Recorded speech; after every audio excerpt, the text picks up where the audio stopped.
The world is going through changes. Changes happening at a speed that we have never seen before.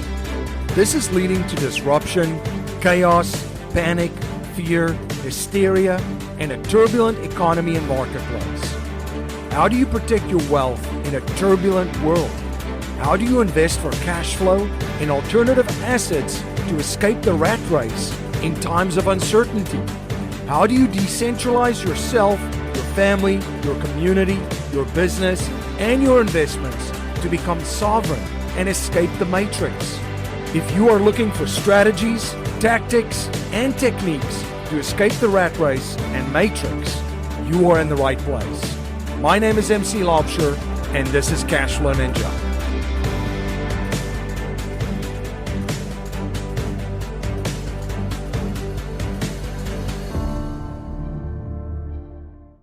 This is Cashflow Ninja. I'm MC Lobsher. Thank you so much for joining me for another episode and spending your most valuable resource, your time, once again with me. Everything Cashflow Ninja is at cashflowninja.com. That's cashflowninja.com. We've got 3 podcasts there: Cashflow Ninja, Cashflow Investing Secrets, and Reset Investing Secrets. You can subscribe to our monthly newsletter, the Best Cashflow Ninjas newsletter, in which I share one brand new, well-researched cashflow niche every single month. And you can also join a community, our mastermind, Cashflow Nirvana. It's a community of business owners and investors looking to protect and build wealth during turbulent times, all at cashflowninja.com. I've got a fantastic show for you today. I'm joined by Steve Hoffman, also known as Captain Hoff.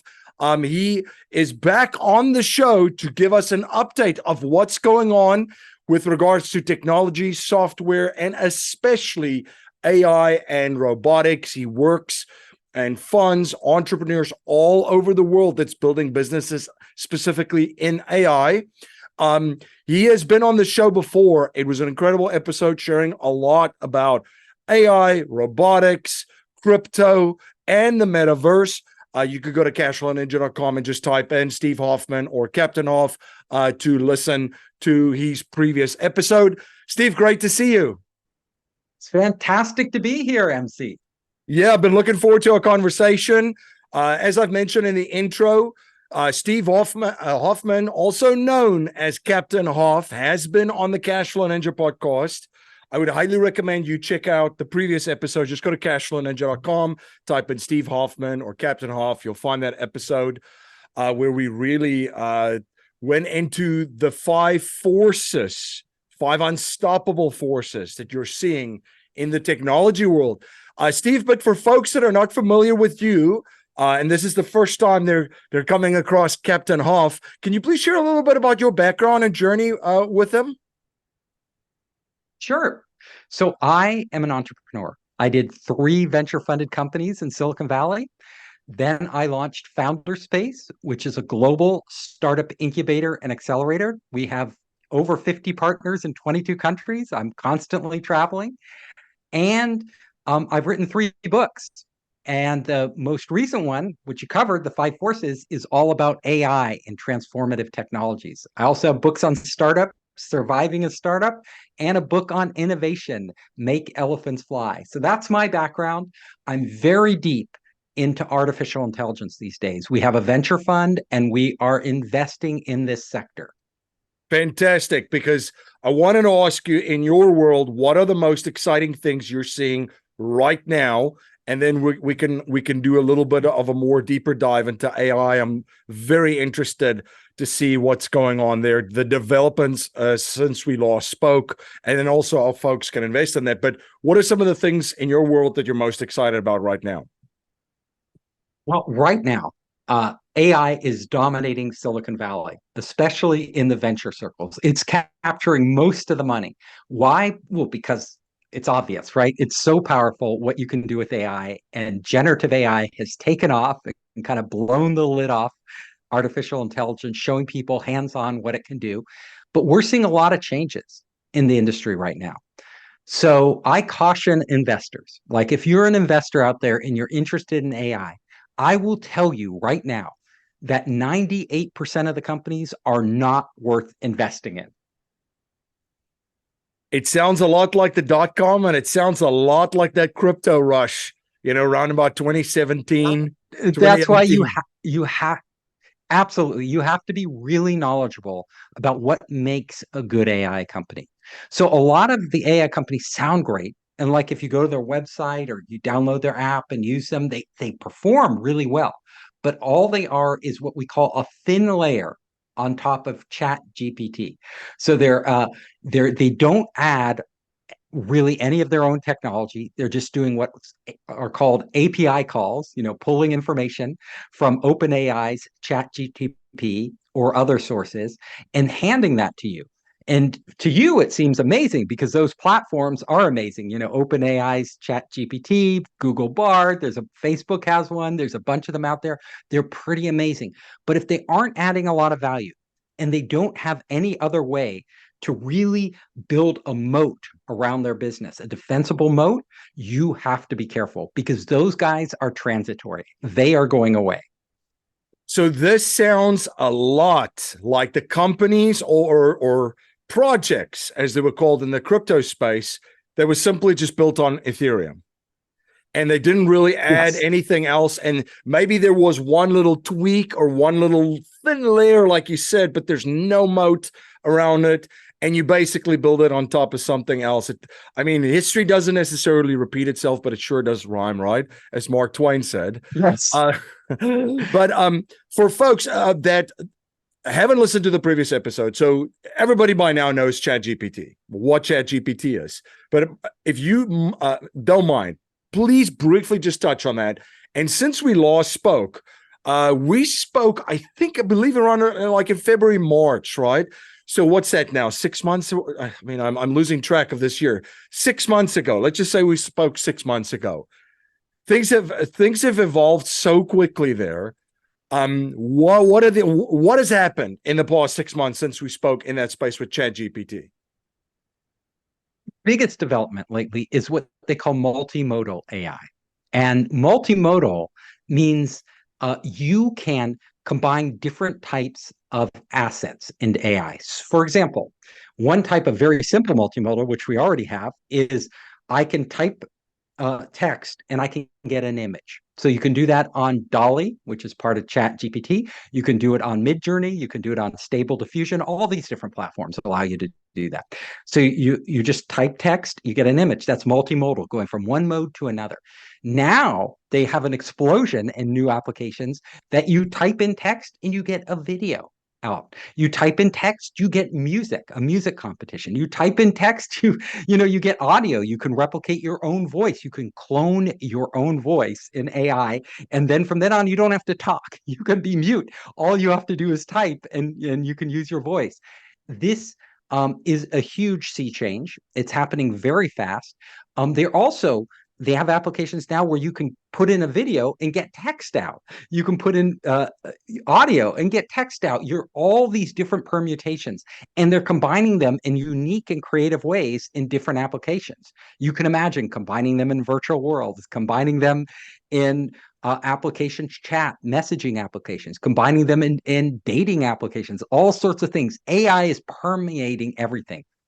I think it's almost safe to say that every single software company out there is also an AI company because at least they're an AI in marketing, right? They're putting AI in their name. We use AI because AI is so versatile, they can use it for something. Doesn't really mean that AI is providing an enormous amount of value. So you can't, just judge a book by its cover or a company by its slogan. You have to really look under the hood and see what it's doing for their customers and what unique advantage they have over their competitors. That's where, business, it comes down to business 101, especially when you're investing. So for listeners and for viewers, what Steve was just sharing, Captain Hoff was just explaining to you this text to video. So I tried out two podcast AI kind of apps. And I was kind of freaked out because you can upload a video. I can take this, just a snippet of our conversation. I can upload it to this podcast application, which is also video. And then if I felt like, I missed something, I forgot to ask this question, I can go ahead and type it in. And the video, which is me on screen, then inserts that part into the conversation, and I'm talking to the text, which I now just added to this application. It was very eerie to It's see that. absolutely, it's mind-boggling, right? So they can not Yeah. only replicate your voice now, they can replicate your image, your face, and fill in the gaps. So you can literally create a podcast that never existed just by going back and editing it. And this new wave of AI video applications and audio applications is amazing, and it's super useful. And there are companies out there, a lot of companies competing in the space. Some new ones like Runway ML. There's Descript out there. Adobe, the big guy, is, they have their Yep. own suite of these tools, and they're just going to get more advanced. We're really only at the beginning. Yeah, I think it was Descript that I was playing with. It's just quite remarkable. I want to take a moment to share something very important right now. Are you trying to figure out how to protect your savings from the banking collapse, which has already started, and the coming financial crisis? Most banks will fail. Deposits that are not insured by the FDIC will be lost, and there will be bank bail-ins. And this collapse in the banking system will lead to chaos in the financial system. Banks also provide loans to real estate investors. So, what do you think is going to happen to lending in the event of a banking and a financial crisis? You can be proactive and position your savings to protect it, and also have access to it to use it to buy discounted assets by positioning it in your own banking system through the infinite banking concept strategy. Producers Wealth has put together a presentation at yourownbankingsystem.com where you will learn how to position capital outside of the banking system and the Wall Street casino, just like the ultra wealthy, to protect it and create a pool of tax-free liquid capital to capitalize on the massive opportunity to buy discounted assets, which is coming. You can access the presentation at yourownbankingsystem.com. That's yourownbankingsystem.com. Are you seeing capital flows? There's so much money going into this. I previously interviewed one of the foremost trend forecasters in the world, Gerald Salento, with the Trends Research Institute, and he's saying AI is something. It's not, this is not a flash in the pan. This is big for investors and for entrepreneurs that want to stay on trend. Also, and we've talked about this before, we've talked about crypto, we've talked about the metaverse. Are you seeing a lot? I mean, because these industries, before AI really spiked up, I'm sure there was already some of the smartest people in the world working on AI. But you're seeing the smartest people in the world still going into these three kind of areas and all of the capital flows, or has a lot of that kind of like been sucked out of crypto and out of the metaverse by AI? So it has, but it has for a reason. So the metaverse has never really taken off in the way Right. Zuckerberg or many, many other people predicted. And it's there's a fundamental reason it hasn't, because people don't care. So most people, they think it's interesting. They try it out, but they don't go back. Only a small niche of people are really hooked on the metaverse, because most people don't want to walk around a virtual environment and talk to strangers. That is not interesting. Yep. So people love games. Like games are going like gangbusters, right? So you could say the metaverse is alive and well in terms of gaming, but without that gaming component, the gameplay mechanics, the metaverse is kind of hollow. It's not that interesting. Like people don't want to shop in the metaverse. People don't want to socialize in the metaverse. People, got bored of buying property in the metaverse. That all that passed. Same with crypto. Like crypto, what it comes down to is what value are you creating something people really want and can really use. So there are a few cryptos out there that they serve a real purpose in the world. You could say Bitcoin does as kind of a standard crypto, an alternative for moving your money around the world, outside of government control. So if there's high inflation in your country like Argentina, you could get your money out of Argentina and put it in crypto and get it. If you are an oligarch in Russia, you can put your money into crypto and move it, around the world without people stopping you. There are Yep. real use cases for Bitcoin, but from almost all the other altcoins, most of their use cases were either bogus, like they were made up and people didn't really care. Like people keep trying to create Web 3.0 social network or Web 3.0 entertainment network, and people don't care about technology. They care about what it does for them. And if it doesn't do anything more than the existing ones like Netflix or whatever social network you happen to be using, Instagram, they don't care if that it's Web3. And same with crypto. Most of the coins were really kind of a scam. I mean, honestly, Yeah. it was pump and dump. We've seen it a gazillion Yep. times. They pump up the coin, they hype it up, they have a white paper. It doesn't actually do anything. It doesn't change the world. So when you're looking at a company, when you're looking at an investment, if you're looking long term, like if you just want to speculate, like crypto is great. Like you can bet on these altcoins, and yeah, you can get a 10,000% return on if you get lucky. And if not, you lose all your money. It's going to Vegas on steroids, which people love. So it's like a giant casino. But if you want to make an investment for longer than a very short period of time while the hype is on, then you need to look at what does that investment do in the real world? Like, what does it do for people? Like businesses, does it, how does it transfer? How does it make businesses more profitable, more efficient? How does it entertain us? How does it provide real value? If you can figure this out with a company and you see, wow, that is a transformative company. They're really doing stuff that I love or that as a business I could use. That's probably a good investment. You're probably, especially if they're the market leader, and especially if they have like a network effect or some other moat around their business that's defensible, then you can be pretty sure it's good. If it doesn't have that, run the other way. Or you can speculate, but know you're going to Vegas. Yeah, no, I agree. It's like with the example that you used with the crypto, it is, yeah, there is about a handful, even that actual projects doing stuff that is actually valuable and is needed in an ecosystem. And then you have your And bunch of I doggy would even, coins. Yeah, go ahead. yeah, yeah, doggy coins, right? And things like that, meme coins, they don't mean anything. But you also have to distinguish a very subtle thing.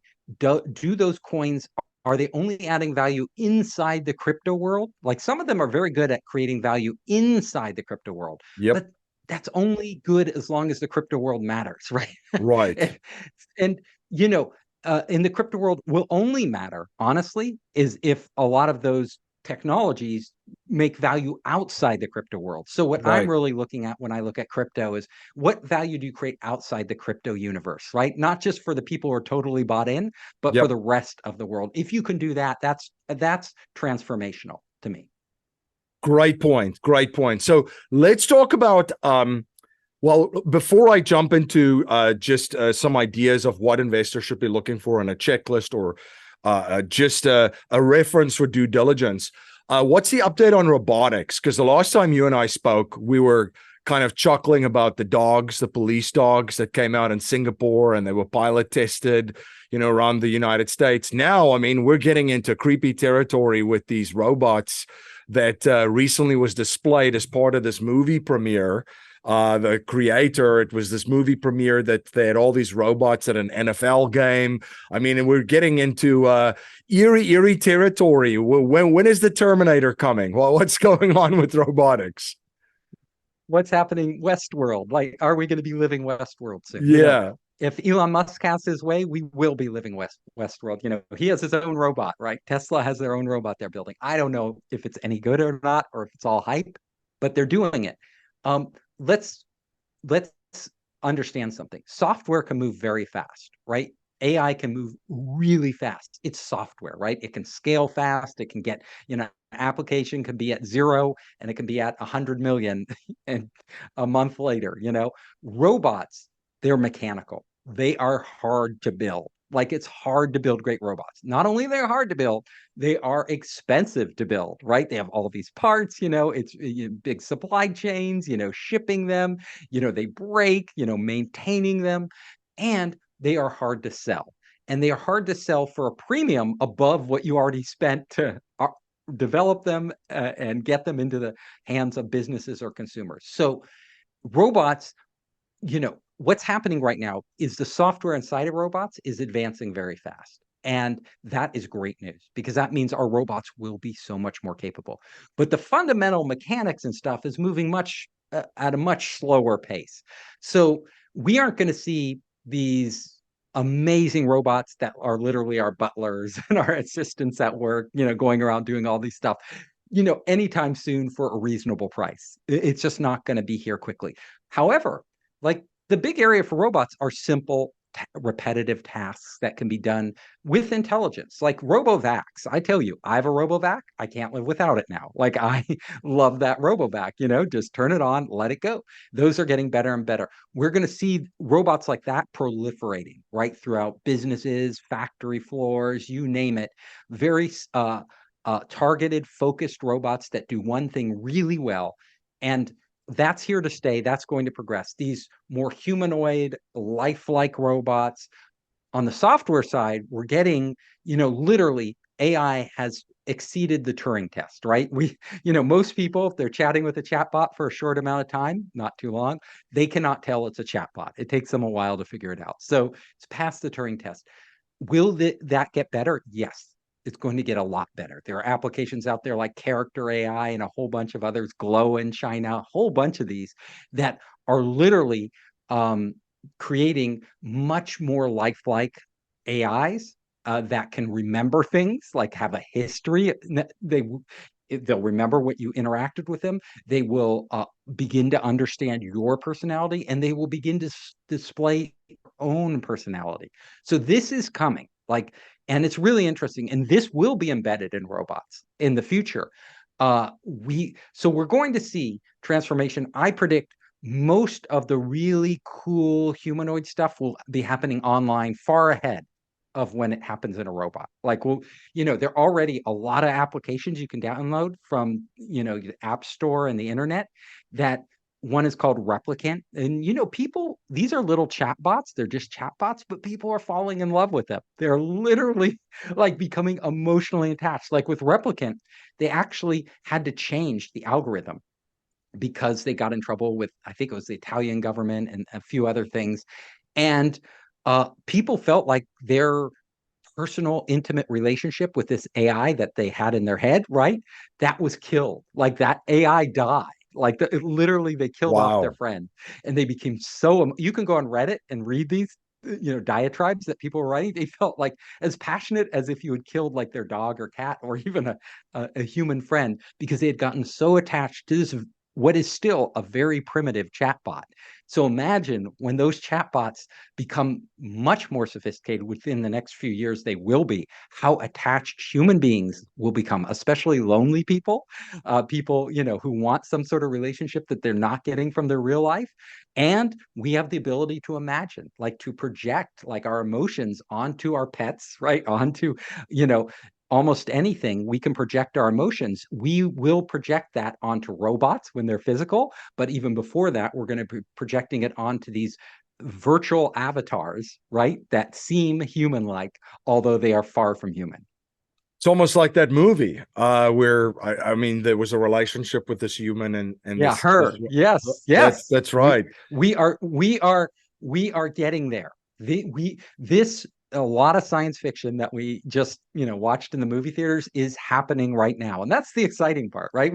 We get to see it play out in real time. It's exciting. It's scary, right?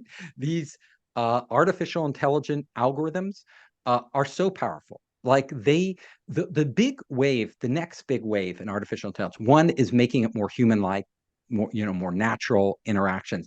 The other is what they call autonomous AI. Autonomous AI. That is AI, unlike ChatGPT right now, where you can literally ask it a question, get an answer, back and forth. Literally, you can set it to do a task, not a simple task, a complex task. And these are just beginning to be coded. They're already in the marketplace, but they're kind of primitive. But where they're headed is amazing, because you, in the not too distant future, will be able to tell an autonomous AI agent, that's what they're called, they're little AI bots. You'll be able to talk to it and say, look, I'm planning a trip to Greece. You know what my travel preferences are. These are the dates I want to go. Can you go figure everything out for me? and book the tickets and book the hotel and let me know, and I'll review it. And if I want to change it, I'll let you know. It'll literally go out and do the whole thing for you. Find the hotel, find the type of room you want, let you, even make restaurant reservations nearby, get the airline, get everything set up for you. And that's just one example. Extrapolate that into business, right? You want to get something done in your business. They're going to have autonomous AIs for the supply chain, for ordering stuff, for project management, for assistance, personal assistance. All these things are coming. They're getting more sophisticated. And that's where it gets really, really exciting. I want to acknowledge one of our sponsors. Are you ready to ride the wave of success in the booming car wash industry? Tommy's Express Car Wash is the cutting-edge brand that is revolutionizing the way we clean vehicles. Demand for top-notch, state-of-the-art tunnel car wash is skyrocketing. Institutions are diving in head first, and the real asset investor is already a step ahead. They have a world-class operations team, and they're building a portfolio of Tommy's Express car washes that's on track to become one of the largest privately owned car wash portfolios in the United States. The margins on a stabilized Tommy's Express car wash are incredible, and accredited investors have the chance to join them on their adventure. Dave Zook, the founder and CEO of The Real Asset Investor, and his team are thrilled to share opportunities like Tommy's Car Wash with accredited investors that boosts your cash flow, unlocks massive tax benefits, and get you set up for a lucrative exit just a few years from now. To learn more about the opportunities offered by The Real Asset Investor, you can reach out to them at info@therealassetinvestor.com. That's info@therealassetinvestor.com. Yeah, somebody shared an AI application with me. I forgot what the name was of it, but basically it's an assistant that will go into your calendar and clear out all of the dead space and then reschedule your appointments and email the people that were already booked for certain times in your calendar to kind of make sure that you don't have any blank space in your calendar. God forbid we should have any downtime. Exactly. I'm like, I appreciate my downtime. Thank you. Another quick question. AI wars. We talked a little bit about that too, about players in the space that got in, right? Because Google came in and then Microsoft came in and they all kind of had their chatbots. What's kind of the latest with the AI wars? Is the war already over and won, or is it still like a battle? I think last time we spoke, Google was under threat. People were selling Google stock. They were worried that, they had missed the boat. And I believe I told everybody out there, don't worry, Google isn't out of the race. This is just the beginning. They were just playing it cautious. They have all the same tech. That's proven out, right? Yeah. Google Bard is out there. People are using. I actually use Bard more than I use Chat GPT. It's built into Google search now. So literally you can, if you go to Google Labs, you can literally add it to your search and automatically generates every time you run a search. So it's pretty cool. Which means I'm using it multiple times a day. The big players are in this for the long run. They're spending tons of money, whether it's Facebook, Microsoft, Google, OpenAI. They have other incumbents coming up, Anthropic, Claude, a whole bunch of Stable Diffusion, Midjourney. They're kind of incumbents trying to get push aside the big players. The thing is, the big players are. This is so resource intensive that the big players are still dominant, right? Because to really run a platform, which is what Google does and OpenAI does, Facebook does, costs a lot of money. However, there is hope for incumbents, upcomers that want to push their way in, because they have new algorithms out there. One was released called Orca by Microsoft, and there are others that preceded it. They came out of Stanford University, this technology. What it does is it allows you to build they have these large language models that are super resources intensive, processor memory intensive, right? But they now have smaller language models that can actually learn from larger language models by asking questions and then taking the answers as their data. So instead of building a language model based on a massive amount of data, you build a language model literally based on asking a larger language model a bunch of important questions and getting the answers. These tend to be really, really good when narrowly focused, right? So you could scale down. If you have a specific application, like an IoT application, and you need an AI that can fit on a smart device, like an IoT device, a smartphone, a laptop, anything, right? You can now, if as long as they're well focused, you can build a very powerful AI on that without even doing all the heavy lifting that these large language models do, that like OpenAI and Google run. And that is a big change. It's a question and answer type interface. So that's one area. Google themselves are like promoting now. They have a language model, a very small language model called Gecko, that's designed to run AI on a smartphone, literally on a smartphone. And then they kind of scale them up. They have bison and all these different fun animal names. I don't know why they like animal names, but the bigger the animal, the bigger the language model. So there's kind of a war going on now. People want to capture not just the massive language models, but they want to capture these niche markets. There's scientific markets, there are business markets, there's entertainment markets that can be much more narrowly focused. They don't need all the data in the world to run. And people are figuring out how to build AIs that are really good in these areas and deploy them across devices and in different environments. So that's where the war is raging right now. And of course, everybody's upgrading their large language models, right? Chat GPT is coming out with GPT-5, Google Bard's coming out with their next version, Facebook open source their version, they're all battling it out to see who can dominate. And the guys with the biggest coffers right now have the biggest advantages. So if you're on a smaller player, you have to look really carefully that they don't get squashed between two giants. Right. Where does Amazon fit in to this world? Are they looking to get into this too? What are they doing? Yeah, so Amazon, they partnered with Anthropic, another venture-funded AI model out there. They built AI into their platform. They sort of missed the boat on the consumer side, although they're not really a consumer. Their AWS is business facing. So Yep. what they're really looking at is, what do businesses need from these large language models? Can we build this into our platform? Can we create value for our customers? I would say they're a little slow out of the gate, but they have a dedicated, kind of locked in customer base that is using AWS, and they're going to keep hammering on this.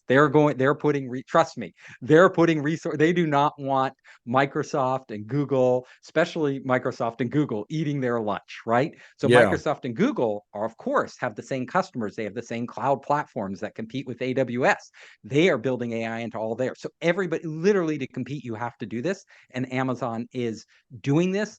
I haven't, time will tell which ones. I think they're all going to be roughly equal over time. Microsoft and OpenAI, Google, they're out of the gate first. They're ahead of everybody, but over time they're going to even out. And customers, if you already bought into AWS, it's a lot of work to migrate to a new platform. So you're probably just going to wait for Amazon to add it. And what is happening with the government's involvement with it too? Because I just saw the IRS is now even looking at using AI for tax auditing purposes. So it's funny that we all need. Yes. Yeah, exactly. Innovation's always happening in the military, right? A ton of innovation and technology gets developed there. Yeah. It's just funny that it's now you see it in that side of the government. What's happening there? Are governments getting into this too? Well, they are going to use AI, of course. Government agencies are going to be slow. The IRS, will see how well their system works and how fast it moves. But it makes sense, right? All AI is really good at pattern matching. There's absolutely a pattern to people who commit tax fraud. So if you are committing tax fraud, I'm sure AI is extremely useful in ferreting out those individuals or those companies that are not paying their fair share of taxes, and AI will be used there. Military, US does not want to lose their AI edge, because the US absolutely knows that the future of warfare is AI. It is not human beings making the decision. Humans are too slow, too error prone, and not data driven. AI is the opposite, right? It's like super fast. Yep. You know, it can make decisions literally in, a nanosecond that might take us minutes or even hours to make, or we could never make them because we don't even have access to process all the data. Our brains are only so big. So, and you're flying these drones out there, they're all missiles, and you name it, airplanes, they're all going to be controlled by AI. They're already, a lot of them are controlled by AI, but they're all going to be completely controlled, and they will be, despite what military people may say, they will be autonomous, meaning at some point humans are not going to be in the loop, which is really scary. So humans won't be in the loop, and I'll tell you exactly why. Imagine you have two AI controlled fighter jets or drones coming at each other, right? If a human has to make the decision of what to do next, it's already lost, like against the AI. The AI is going to make a decision much, much faster than the human can even think, and it will outmaneuver and destroy the enemy. So, right now, they say we have humans in the loop at some point, but I can almost guarantee you those humans are not going to be in the loop in the future. It's scary. It's true. It's the world we live in. We have to figure out how not to destroy ourselves with this amazingly powerful technology. Um, Biden announced that, he doesn't want Americans working on AI in China, right? So if you are not allowed to export that technology to China along with chips and quantum computing, very sensitive, technologies, because it's a national security concern. The problem is that if you aren't allowed to export AI to China, it's really, really difficult because literally, like I said earlier, every single application out there now has AI in it. And how do you distinguish between a social application or, an entertainment application or just a vanilla business application with AI and something that's really could jeopardize national security? That's the headache the government has. That's what they're trying to figure out. They don't want to stifle business. They don't want to make US companies less competitive in China and other countries. At the same time, they don't want the technology leaked that they consider sensitive technology. So we're walking a fine balance right now, trying to figure this. The government has to figure it out. It's hard for government officials to figure this out because it's hard even for people in the technology sector like me to figure it out. So for investors looking to invest in AI, what kind of checklist or I would say a structure could you give investors to evaluate AI deals? Okay, so we do this. Like I do this all the time because I invest in AI with our fund, and I advise other funds to do it. Really, I say at the end of the day, look at the business. Look at the business. What are they doing? Don't look at the hype. Don't look at the buzzwords. What does that business do? What value do they offer their customers? What competitive edge do they have? If they are using AI, which they would be if they're an AI company, what does that AI do for their customers, and why what is to stop anybody else from just copying them, right? Is there any sort of barrier to entry that they have? Like, do they have any sort of unique technology? Do they have unique access to data that nobody else has? These are really important things. Like if you have proprietary data, your AI is going to be able to do stuff nobody else will do, right? So if that's your business and you're using AI on top of it, you're in a really good defensible position. Um, Look at what are they using other people's technology, which is okay. You can use other people's technologies. A lot of times you'll use OpenAI, but you'll have your own proprietary database, right? That that isn't available to everybody else. So there are different things, relationships, business relationships. Do they have a competitive edge? If they go in with an AI product, do they already have an installed base? Look at Adobe, right? They weren't first out of the gate with their AI application. Midjourney and Dolly and all these people beat Adobe, but Adobe has tools for artists and creators. It's the market leader. People have bought into those tools, so they have a competitive edge, right? They have all these people using their platform who have learned it, who don't want to switch. High switching costs. If they literally put the same features in their tools that other people have out there, they're going to be more powerful because they're in Adobe's tools and enhancing their tools as opposed to some upstart, right? Right. So you got to look you got to look at these. So there are a lot of companies out there that are now adding AI. You have to look at what they have now and what AI will do for them against the competition. And before you invest in any company, do your own market research. Like, look at the competitors. Like, go out. My checklist is look at all the competitors. You can ask the company about the competitors. A lot of times they'll kind of gloss over it. You have to do your own homework. Talk to their customers, especially if they're B2B customers, even if they're consumers and they have a product on the market. Talk to their customers. Get inside their heads. Are they really solving the problems that matter to the customer? Why is the customer switched to them? Why do they stick with them? These are the important questions. Well, what and how is AI playing a role in that? Like, is it a pivotal decision? And what other products would they use or could they use, and would they switch to those? What would get them to switch again? These are really important things. Once you start to understand this, then you can make very educated investment decisions.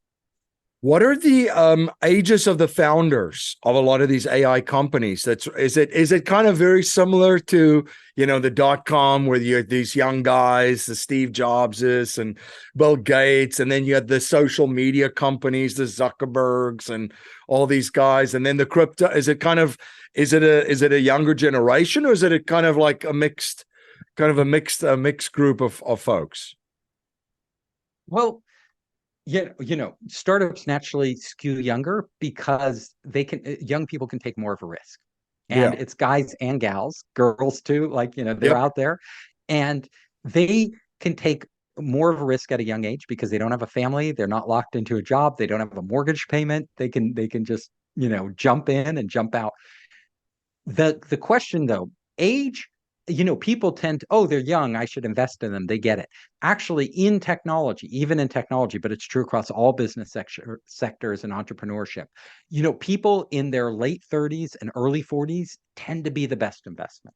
They tend to be the best investment. They have that actual experience running a business. They've learned a lot. A lot of times they failed and, restarted and, figured things out. They tend on average to be more successful than those in their 20s. And so if you're investing and you can find smart people who are a little more mature, have a deep understanding of the technology and a vision for the future, don't be age biased, right? Like, Right. those people actually, they might be a little older, but they actually probably have a bigger chance of getting a return on your investment. I want to take a moment to recognize one of our sponsors, Penumbra Solutions. Life Settlements investments have allowed financial and banking institutions to not only buy their equity contractually, but also diversify their capital from any economic, market, and geopolitical risk. It's been part of the billion-dollar blueprint followed by institutional investors. If you're an accredited investor, you can also now participate in this vehicle with enormous growth potential. You can watch an informational webinar presented by one of the premier organizations providing life settlement investments, Penumbra Solutions, at cashflowninja.com/life settlements. That's cashflowninja.com/life settlements. The password to access that webinar is Penumbra, all lowercase. What other space besides AI in your world that you're looking at? What other areas is of interest to you and looking very interesting? So I tend to invest heavily in software companies. So AI is a big one. I look at all software and all software innovation. It's always happening, right? There are always new innovations. The reason I like software is because it scales really fast, right? I can put in money and it's not capital intensive. You can look at clean energy, green tech, all this stuff. Super good stuff going on, requires a lot of capital, right? So to deploy. And so for a lot of people, you're giving them $100,000, 200, it's nothing. It's a drop in the bucket. Space tech, a lot of capital is required. But if I'm looking at space tech, I'm looking at software elements of space tech, right? How can you enhance this business with software for satellites, for, the management, procurement, whatever it is that space tech needs? I look on the software side. Other areas I'm excited about. I mean, I love the whole change that's going on now with gene editing. So gene editing, gene therapies, hugely promising, right? It's the source code to life. It's literally it's software of existence, right? Of plant and animal existence. And we have figured out the code. And we are now developing the tools, these gene editing tools like CRISPR, to actually edit that code. And those are only going to get more successful. So over time, we're just going to see an explosion, and gene edited everything, fruits, vegetables, livestock, medical therapies, you name it. That's a huge, huge area I'm super bullish about. Another area that's exciting is new materials. But again, new materials, capital intensive, long time horizon, right? Very hard to invest in as an individual investor. But, one new material can literally transform our entire economy. Like these materials can become so, superconducting material for, creating chips, a material for lightweight construction, all sorts of materials are coming out that are mind blowing. There's so many different areas that are exciting now. I can't even cover them all. Ag tech, huge. I mean, literally, agriculture and technology are so powerful for increasing crop yields, for distributing, the produce and livestock around the world, for all of these things. Very, very exciting time in that space. So I tell people, look at areas that you are passionate about, that you are interested in researching, and technology will affect every single one. It doesn't matter if it's entertainment, fashion, media, like I've mentioned a whole bunch of other areas, industry, manufacturing, every single sector, every single industry is undergoing transformation.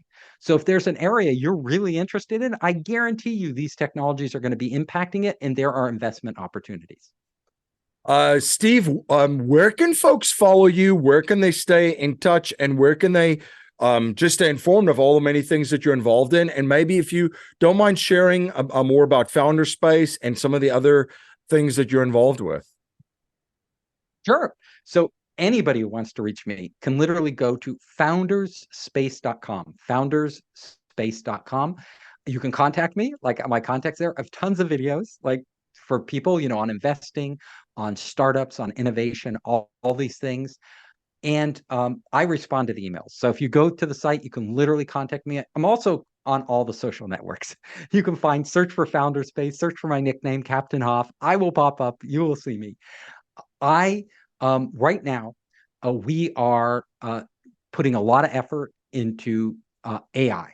Right. So we're bringing in AI startups. We're investing in those startups. We're growing those startups. We're based in Silicon Valley, but I work all over the globe. So I travel literally, I'm constantly traveling. I just got back from Asia. I will leave for Asia again shortly. I'm constantly going, to Singapore, Malaysia, Hong Kong. I'm going to Europe. And what I'm doing when I'm in these countries is I'm looking for amazing entrepreneurs that I can invest in, I can educate, I can bring back to Silicon Valley, and I can help them grow their companies. So that's what I do. That's what I'm passionate about. If you're an entrepreneur out there, if you're an investor out there and you want to reach out to me, by all means, just contact me. Awesome. Well, thank you so much for coming back on the show and giving us an update and your insights of all the exciting things that's going on with technology, software, and AI and robotics and so forth. Always a blast to have a conversation with you. Thank you, MC. It's been wonderful. And thank you to you, the listeners and the viewers, for spending the most valuable resource, your time, once again with me. Everything Cashflow Ninja is at cashflowninja.com. cashflowninja.com. Until next time, live infinitely. This presentation is for educational and informational purposes only.